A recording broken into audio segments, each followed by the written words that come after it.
Welcome to TVBS Meeting Room, where we tackle global issues with a view from Taiwan. I'm your host, Wen-Chi Yu. Today we're so pleased to have Andrew Cross, who is the Chief Finance Officer of Asian Infrastructure Investment Bank, AIIB, with us today. Welcome, Andrew. Thank you very much. Good morning. Yeah. So tell us why you're here at the Milken Conference. I'm here for a few reasons. Singapore is one of our 105 shareholders, so it's an opportunity to update our shareholder on what the bank's been doing. We have a lot of financial arrangements with the financial ecosystem in Singapore, and it's also an opportunity. Is it private sector, the private banks? Yeah, so private and public. So if you think about it as a financial institution, as a bank, we have a lot of partner arrangements with commercial banks, financial institutions, fund managers. So it's really, really important to constantly engage with that audience.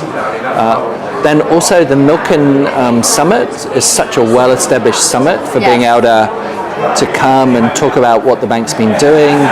And Milken was keen to have AIIB participate, particularly in seminars on ESG, given how much that's part of the fabric of the institution. Yes. So tell us a little bit about AIIB actually.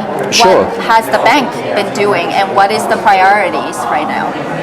So I think the first thing to recognize is it's a 6-year-old multilateral development bank. So it was set up intentionally to learn the experience of the last 80 years of other MDBs. So we have things in common and we have some differences. It was originally set up with 57 founding nations. Now we have 105. So the bank has already become the second largest multilateral development bank in 6 years by membership. What is the first one? The largest? The largest is the World Bank. Okay, just the World Bank, yes. Which has been in existence for 82 years. But AIIB is not a member of the World Bank. No. Similar to other multilateral development banks like Asian Development Bank, our peers, to be a shareholder, you're a sovereign member. So in essence, the way to think about it is that we've got 105 member countries that own the bank, that signed up to the desire and the priority of investing in infrastructure in Asia. So most people think about the infrastructure gap as somewhere between 3 trillion and 5 trillion. Just in Asia alone. Just in Asia. And if you think about that as a size range, you just accept that it's a really large number and there's a lot that needs to be done. Right. So the shareholders gave us $100 billion of capital. And China is the largest shareholder. So China is a founding shareholder and also the largest shareholder.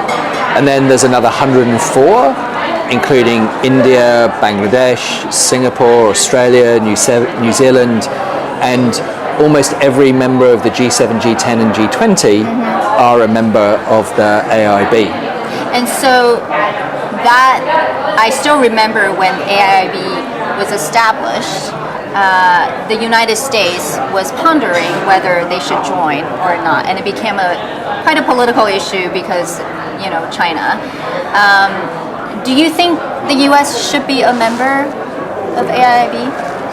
Well, I mean, I look at the evidence of growth. If you accept that we had 57, which is a factual statement, we now have 105. So new countries have determined that what the bank says it will do and what it did are exactly the same. So upholding the highest standards of the lending that we do. Where's the evidence of that? We do a lot of collaboration and cooperation with other MDBs. And so in order to do that, our standards have to be equivalent and essentially the same. Can you give an example? For example, again, people were saying AIIB was established to replace Asia Development Bank. Are you guys working together? Yeah, so sometimes people describe it as competition. We're only focused on infrastructure. So the math answers the question. The bank has $100 billion, the gap is 5 trillion. Nobody's competing. We're all. It's not enough. Yes. Right. The pie is too big. Exactly right. So it's in our interest to partner with not just the public sector, Because the real prize that we want to achieve is having 50% of our lending in partnership with the private sector. Because you have to mobilize the capital from the private sector too, right? Through good projects, through sound projects. So are some of the investors here your partners as well? Yeah, which is a nice way of connecting to your first question, which is Singapore is an infrastructure hub in terms of the entities, its approach, the agencies that are here.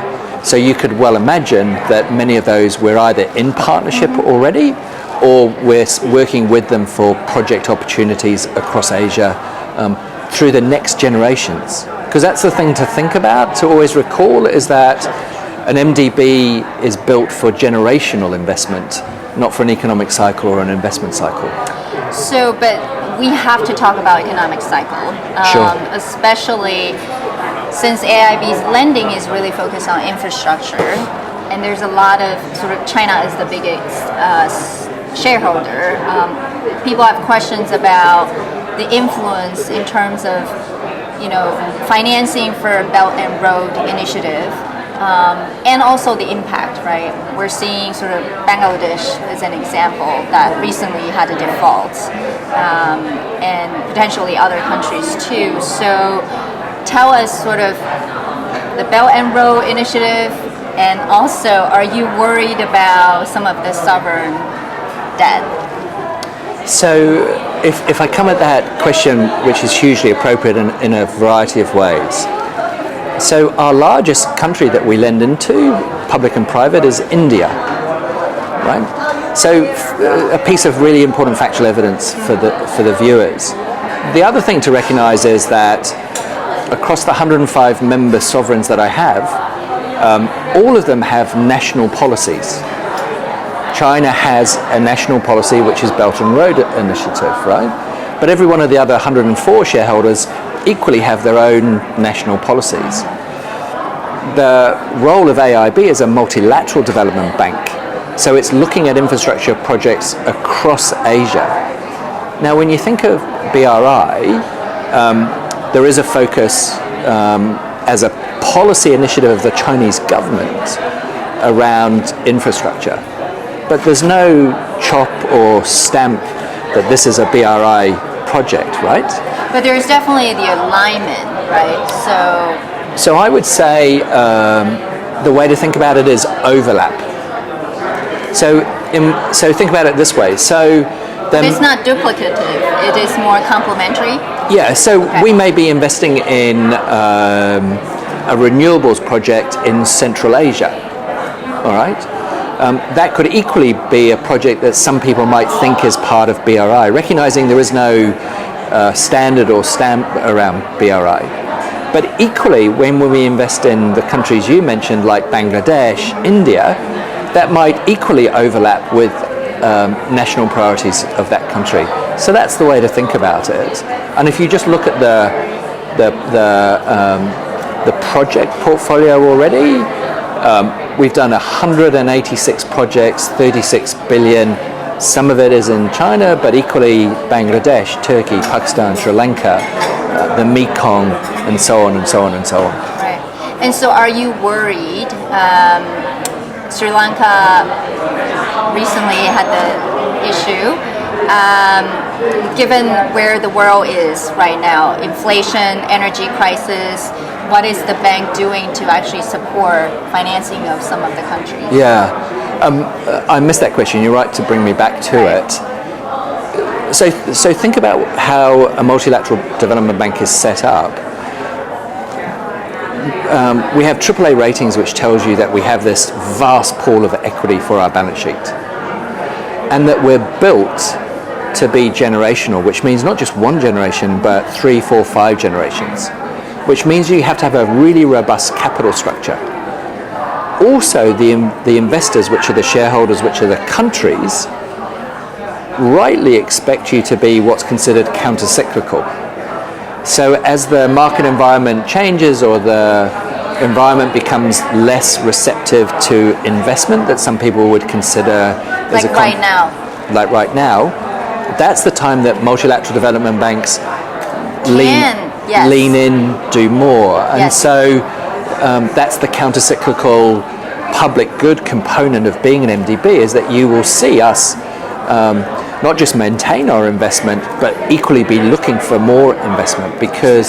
So where are you doing more of the investments now? Yeah, so I like the name of the bank because it sort of gives away...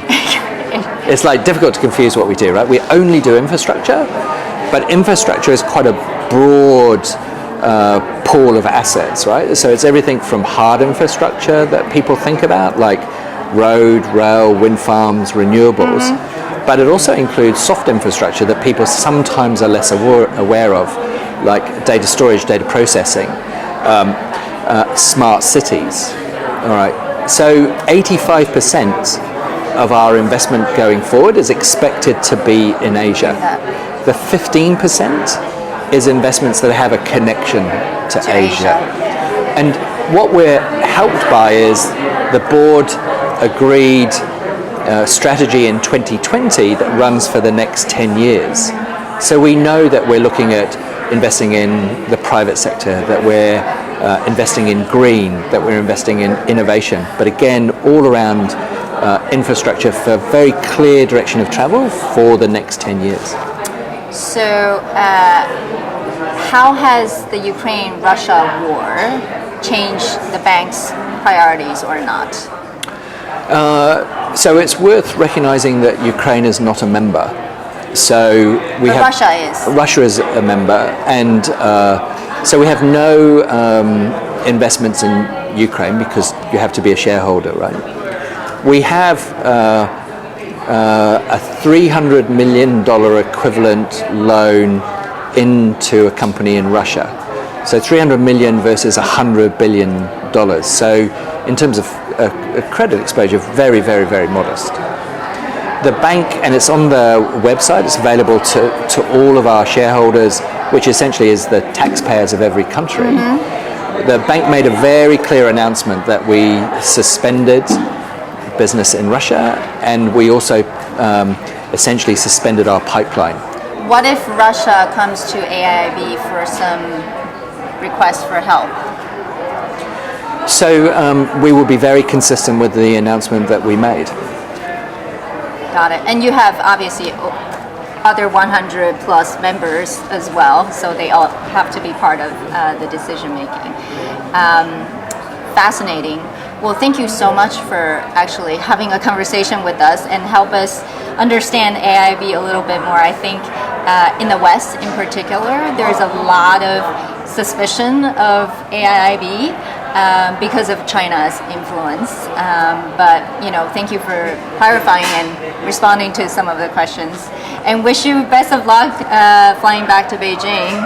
Is the quarantine still required? It is at the moment.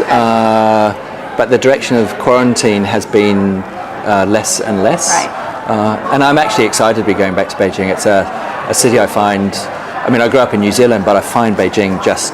Can be more different, actually. Very, very different, but amazing. So, yes. And it's kind to give AIIB the opportunity to appear on your station. Thank you. Yeah, thank you. All right.